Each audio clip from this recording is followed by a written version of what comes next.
Agora temos aqui um vídeo do Pompano. O que é a nova geração do Xbox? Vamos dar uma olhada? A Microsoft já perdeu essa geração. É um fato que o Series X e S venderam menos e bem menos que o PlayStation 5. E ainda assim, não parece que ela perdeu? Tudo começou realmente no Xbox 360. Foi ali que a Microsoft lançou exclusivos de peso. Só nessa geração, ela lançou Halo 3 e Reach, que são os melhores Halos já lançados. Isso sem falar na trilogia completa de Gears of War e o Forza Horizon, que virou uma febre. Já na sua segunda geração de consoles, ela tava batendo de frente com a Sony. Mas aí, no Xbox One, ela começou a inventar. Primeiro porque todo o conceito desse console era assim. Ela se fudeu no Xbox One. Pô, a época do 360, o Xbox era muito foda, velho. Era uma máquina. Eu vi na casa dos meus amigos, dos meus colegas, porra, eu achava coisa de outro mundo. Eu com meu pobre PlayStation 2 e o meu Celeron com 2 GB de memória RAM, que não rodava nada. Celeron. Eu ficava, nossa, babando no Xbox dos caras. Eu vi pouco PlayStation 3 na minha juventude. Eu vi muito mais Xbox, que eu acho que dominou muito o Xbox 360.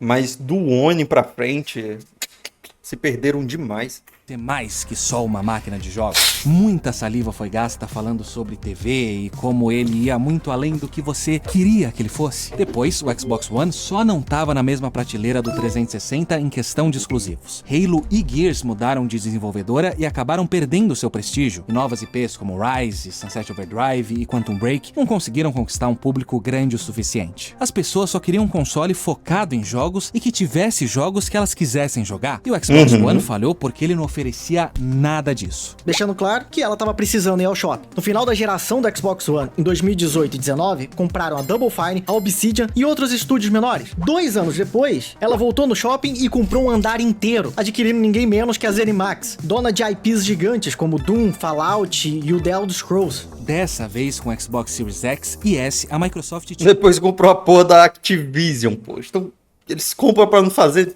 porra nenhuma. tinha 1 ou 2 consoles focados em jogos e com a mão de obra necessária para abastecer eles com exclusivos de peso. Mas não foi bem isso que ela fez. Ela resolveu inventar de novo. Só que diferente das invenções do início do Xbox One, essa fazia sentido, era focada, adivinha? Em jogos. Em 2018, a assinatura Game Pass surgiu pro público. Era conhecida como Netflix dos games. Você pagava uma mensalidade e teria acesso a um catálogo de jogos. Dentro desse catálogo de jogos, tinha aqueles feitos pelas próprias devs da Microsoft, tendo seu lançamento simultâneo no serviço. Só que esses jogos não eram tão exclusivos assim para Xbox. Eles também estavam sendo lançados Day One no Game Pass de PC. Então aí começou a ficar mais claro que toda essa compra não era exatamente pro console Xbox, mas sim pro serviço Game Pass. Então a Microsoft perdeu a guerra de consoles, mas só se você contar pelo número de venda dos consoles. A questão é que as regras mudaram. O seu novo console se tornou o Game Pass, e o Game Pass tem ido muito bem, obrigado. O último número reportado foi de fevereiro de 2024, quando ele tinha 34 milhões de assinantes, e a meta da Microsoft é alcançar 100 milhões até 2030. Em número de consoles, isso colocaria o Game Pass em 8º lugar na lista dos mais vendidos de todos os tempos, só que com cada um dos seus usuários pagando uma assinatura mensal. E agora, depois de todo um drama, ela finalmente conseguiu comprar a Activision Blizzard, trazendo para sua empresa joguinhos nem um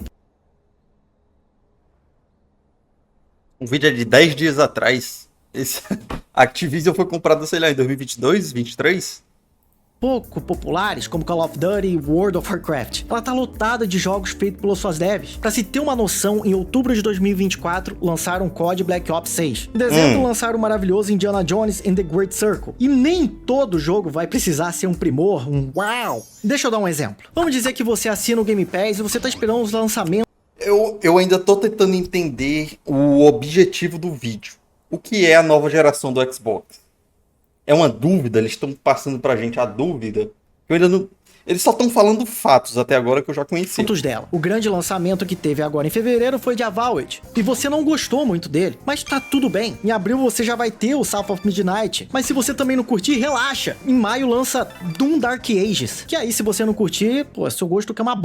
E essa sequência de vários jogos lançando, isso vai te manter na assinatura. Sem contar que depois de um tempo tu acaba esquecendo que a sua assinatura tá ativa, mesmo sem nem tá usando o Game Pass. Isso acontece comigo toda hora. E tudo isso finalmente faz muito sentido. Só que não faz. A Microsoft não gosta de ser previsível. Em fevereiro de 2024, ela anunciou durante um podcast com uma vibe muito defensiva que 4 dos seus jogos iam ser lançados nos consoles da Sony e da Nintendo, onde, e essa informação crucial aqui, o Game Pass não existe. Agora, abaixem as suas tochas, porque o Phil deixou bem claro que esse era o caso só desses 4 e que isso não significava uma mudança de estratégia em relação à exclusividade dos seus jogos. E levantem as tochas de novo, porque o Indiana Jones vai pro PlayStation e o Doom também. Agora, levantem as E o Fossa... tochas e corram em direção ao Phil Spencer, porque, mais recentemente, um dos 3 pilares da exclusividade do Xbox, que foi firmado lá no 360, caiu. O Forza Horizon 5 tá chegando ao PlayStation. E os outros 2 pilares parecem que vão cair também, com rumores de Halo Collection e de um remaster da trilogia original de Gears podendo chegar tanto no PlayStation quanto no Switch. Sim,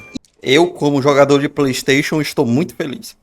isso mesmo. Sei que é difícil de acreditar, sei que é assustador, mas um CEO de uma empresa bilionária mentiu, ou pelo menos omitiu a verdade. Agora, eu acho que a Microsoft está perdendo uma chance de ouro aqui. O catálogo de exclusivos do PlayStation nunca teve tão fraco. Isso porque a Sony resolveu colocar todos os seus estúdios com pedigree em jogos single player para fazer live service. 90% desses jogos já foram cancelados, mas isso acabou fazendo esses estúdios perderem anos de desenvolvimento, criando uma lacuna de poder de jogos exclusivos que o Xbox podia estar aproveitando. Imagina se todos esses jogos em 2025, 20... Porra, real, né, velho? De todo o tempo que o Xbox teve pra fazer essa escolha de botar os exclusivos no PlayStation, eu não sei se esse foi o melhor tempo, porque, porra, o PlayStation não tem nada, velho. Lançou praticamente nada no passado, lançou praticamente quase nada no retrasado também. Foi o quê? Foi Spider-Man, o Astrobot. Nem sei mais o que tem. E pra esse ano tem o Yotei lá. Só, velho. A Xbox poderia estar nadando de braçada, lançando um exclusivo adoidado. 6 e além fossem exclusivos, com um boom esperado na venda de consoles graças ao GTA 6, será que muitas pessoas não iriam querer um Xbox a um PlayStation? De qualquer forma, esse bonde já passou. A grande pergunta é, por que lançar esses jogos que custaram tanto para a Microsoft alimentar o Game Pass num console onde o Game Pass não existe? Será que o plano é usar esses jogos como uma espécie de cavalo de Troia para eventualmente colocar o Game Pass no PlayStation? Afinal, se a Sony entender que a Microsoft desistiu do seu console por ter desistido dos seus exclusivos, por que não deixar que o Game Pass entre no seu ecossistema? Ela já permitiu. Porque aí eles perdem um monopólio do sistema deles. Eu acho que eles não deixam por conta disso. Por exemplo, por que eu vou assinar a PSN Plus Extra se eu posso assinar da Microsoft, que é mais barato e é melhor? E tem mais jogos por mês. Não faz sentido. Permitiu a EA e a Ubisoft lançarem o seu serviço A não ser que eles paguem uma parcela para a Sony. Aí eu acho que eles deixam. de assinatura no PlayStation. A Microsoft seria só mais uma. Bom, tem alguns pontos que podem fazer a Sony evitar o Game Pass. Primeiro, a gente tá falando da toda poderosa Microsoft, que vem de anos de disputa direta com o PlayStation no ramo de consoles. E tem o perigo de um cavalo de Troia 2.0, onde eles colocariam o Game Pass dentro da Sony, fazendo muitas pessoas assinarem, fidelizando elas, pra um dia tirar ele do PlayStation junto com seus futuros jogos, deixando as pessoas ali, órfãos de Game Pass, que é o melhor serviço de assinatura hoje em dia. Além disso, a Sony ganha 30% de toda a transação feita no PlayStation. Talvez ela tenha permitido que a EA e a Ubisoft coloquem os seus serviços em troca de uma parte de cada assinatura. Foi o Mas que eu falei. será que a Microsoft aceitaria esse mesmo acordo com o Game Pass? Parece que não, porque o CEO da Microsoft, Satya Nadella, disse que o plano para o mercado de games é aumentar a margem de lucro. E dividir lucro com uma outra empresa não é bem o jeito mais adequado de chegar nesse objetivo? Isso sem falar que o próprio Phil Spencer disse que não possui nenhum plano de lançar o Game Pass no PS5 e no Switch. Não dá pra acreditar muito no que ele ou qualquer CEO diz, mas nesse caso, tá bom, Phil. Realmente não parece que é tudo sobre o Game Pass. Mas então, qual é o plano da Microsoft? Isso, Fuji. Qual será o plano dela? Que estranho. Eu tenho um corpo? Por que mesmo estando 150 graus aqui, eu estou me sentindo muito confortável para teorizar sobre esse futuro por horas? Isso deve ser graças a essa tech t-shirt da Insider, a patrocinadora desse vídeo. Meu Deus. Os caras criaram um corpo só pra fazer propaganda, muito bom. Indo trabalhar. Aí de Insider. Ok, é o seguinte, é muita coisa, a gente passou muitas horas discutindo o que tudo isso significa, então você vai nos ajudar. As informações são as seguintes. Em uma entrevista recente, o Phil Spencer disse que as diferenças entre hardware dos consoles vieram diminuindo ao longo dos anos, tendo os jogos exclusivos como sua identidade, e que a ideia da Microsoft é fazer com que seu hardware seja o diferencial e não a exclusividade de seus jogos. E aqui a gente pode teorizar. A gente pode ter, sei lá, 3 opções de Xbox, um mais fraco e mais barato, Series S2, um Series X2, que seria o padrão, e o mais caro sendo o mais potente. Agora, ao que tudo indica, o grande salto de tecnologia da próxima geração parece ser na questão do Ray Tracing e Path Tracing. Tendo um grande salto de tecnologia da próxima geração parece ser na questão do Ray Tracing e Path Tracing. Será que é isso, velho? Eu vejo mais como DLSS e inteligência artificial.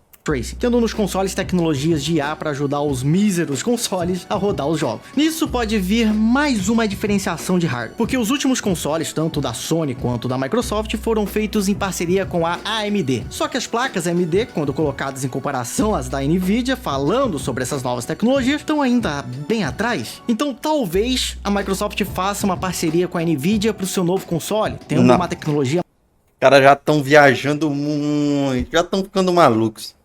Não tem perigo, a AMD já tá fazendo o seu esquema de IA com Ray Tracing. Possivelmente vai ser lançado próximo ano, ou possivelmente próximo do próximo ano. Isso já está ocorrendo no mercado da tecnologia, eu já ouvi falar. E a Nvidia, se eu não me engano, eles já podiam ter feito isso, não? Eu acho que a AMD já cobra menos pelo chipset que eles fazem tanto para PlayStation como para Microsoft. E eles já têm uma parceria muito bem firmada. Isso que vocês estão falando é loucura.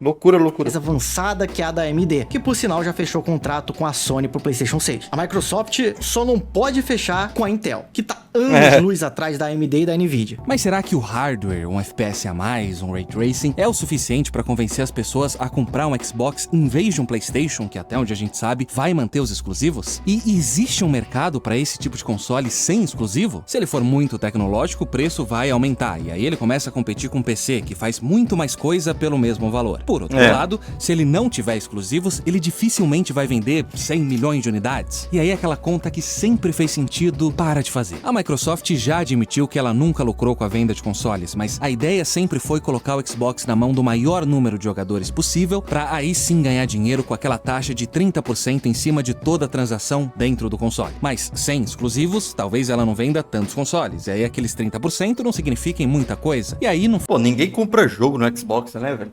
Claro, os caras compram o Xbox pra usar o Game Pass, pô. Ninguém compra jogo, só se for lançamento no Xbox. E olha ele lá. Hoje em dia eu acho que a Microsoft ganha muito pouco dinheiro com essa questão de 30%. Então, por isso que eles estão focando tanto no Game Pass.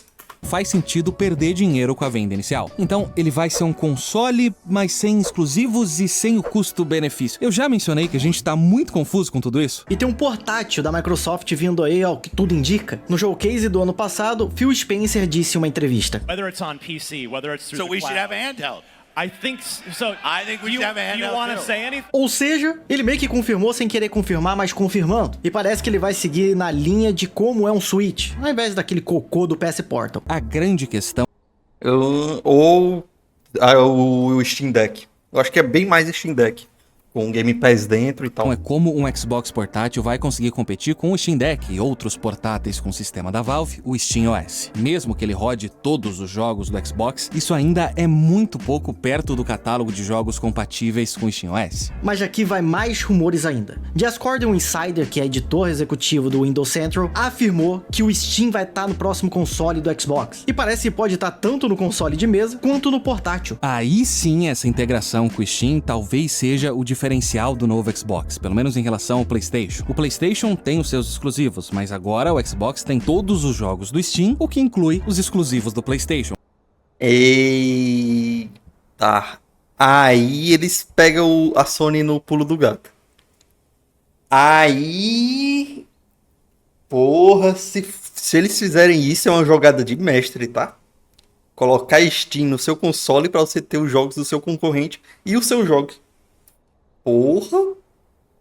Se a Microsoft fizer isso, ela é genial. que agora são quase que como regra lançados eventualmente no Steam. Só que a gente imagina, e o Jez Corden também dá a entender, que a Valve não abriria a mão dos 30% que ela ganha no Steam para estar no Xbox. Então, se isso acontecesse, aí sim a Microsoft estaria abandonando de uma vez por todas a grande vantagem que sempre existiu para as donas de consoles, os 30%. Olha, a gente tá bem confuso. Porque normalmente uma empresa como a Microsoft não entra em um mercado pra fazer um lucro ali e já era e vai embora. Essas empresas entram pra dominar o mercado, só que as suas atitudes não estão levando pra esse caminho. Então a gente criou algumas teorias. Uma possibilidade é que tudo isso que o Phil tá falando é balela. A Microsoft percebeu que ela já tinha perdido essa geração e decidiu então disponibilizar os seus jogos para todos os jogadores que ela conseguisse, para aí sim, na próxima geração, usar as sequências desses jogos para convencer esses jogadores a migrar pro seu console. Outra possibilidade é dela tá Pode atirando ser. pra todo lado, não focando exatamente na próxima geração de consoles, pra quando esse tal futuro que parece ser incerto dos consoles e de novas tecnologias entrar em um caminho definitivo, ela já tá com seu produto presente, fidelizando os jogadores em qualquer lugar, meio e forma que seja. Como por exemplo, se esse futuro for a cloud. Parece que hoje em dia ela simplesmente seria a líder desse mercado. Ou Ela, eu não sei se é a líder, porque eu usei muito o cloud quando eu não tinha computador que presta. Acredite ou não, tempos atrás eu era pobre de maré. Ainda sou, né? Sou necessitado. Mas a questão é, quando eu usava cloud, principalmente eu usei no celular, o cloud do Xbox, e no meu PC furreca, o cloud da Nvidia, que era muito bom também, a briga tá aí entre esses dois pra pegarem o topo, tá? Que o da Nvidia era muito bom, velho. Muito bom mesmo. Ou talvez o plano seja só vender jogos mesmo. Talvez a Microsoft tenha feito a conta e percebeu que o que vai dar mais lucro é ser uma publisher. Que agora que ela comprou metade dos estúdios do mundo, os 70% da venda desses Porra. Metade dos estúdios do mundo é foda. jogos nas outras plataformas valem muito mais que os 30% de tudo na sua plataforma. E que o Game Pass não é o grande buraco negro que tem que puxar todas as suas decisões pra si mesmo, mas só uma parte da estratégia. Nesse vídeo a gente pesquisou, a gente ficou horas discutindo o que fazia mais sentido e por que a Microsoft estava fazendo isso, e essas foram nossas teorias. Se vocês tiverem teorias diferentes, fala aí nos comentários ou quiser acrescentar alguma coisa. Só que uma coisa é certa: por mais que as empresas estejam indo para caminhos diferentes, quase não competindo diretamente entre elas, as pessoas ainda vão arrumar alguma desculpa para manter ativo o console wars, mesmo não fazendo o mínimo sentido. Não que fizesse antes. Tudo isso sabendo lá no fundo que o Mas a briga agora tá... Não sei nem se mais tem briga. A Nintendo tá num canto, a Sony tá no outro, a Microsoft tá num outro, sei lá. PC é a melhor plataforma.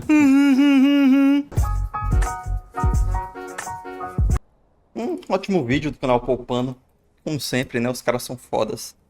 Eu não sei pra onde o Xbox vai, mas enquanto eles estiverem lançando games da minha plataforma que eu jogo, por mim tá de boa. Eu consigo aguentar. Pode tacar mais, Microsoft. Taca mais, por favor.